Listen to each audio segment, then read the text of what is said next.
Question: housing was a major pillar of the budget. As you know, your government says that you can build 100,000 new units in the next 5 years. If that succeeds, even if it does, and you block foreign home buyers for 2 years, I guess a lot of folks are going to wonder how much will the price of a home fall, because that is the key question for accessibility.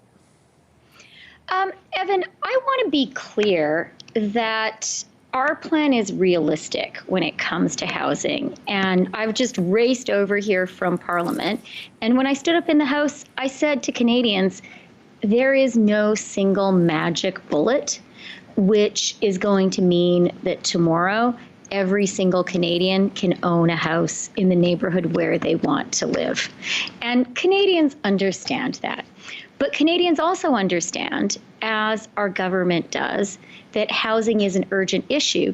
And probably what I would say is really new and important in this budget is that we are recognizing the core of the housing challenge is supply. That we as a country have to find ways to build more homes. Now, we recognize those are not going to be mostly built by the federal government. That is not our job. And that is not, it's not within the federal government's capacity. But what this budget recognizes is the federal government needs to work hard to find ways to break the barriers to increasing housing supply.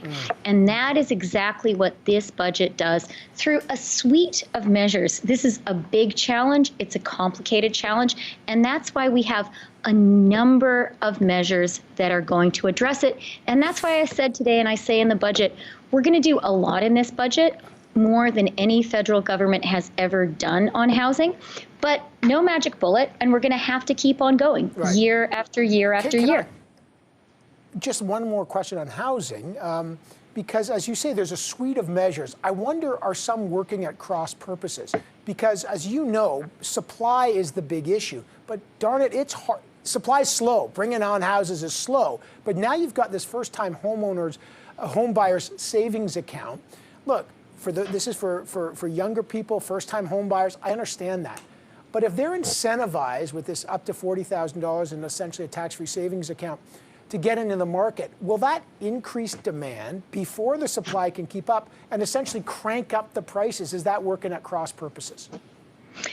So first of all, Evan, recognizing that housing supply and increasing supply is the core challenge is at the heart of our housing plan. 90% of the housing measures in this budget are about increasing supply. Having said that, I am never going to say to a young family who want to own their own home, you shouldn't do that because that's going to increase demand. I will never say that. Owning a home is such a fundamental part of the Canadian dream for so many Canadians, and I think that is a great thing.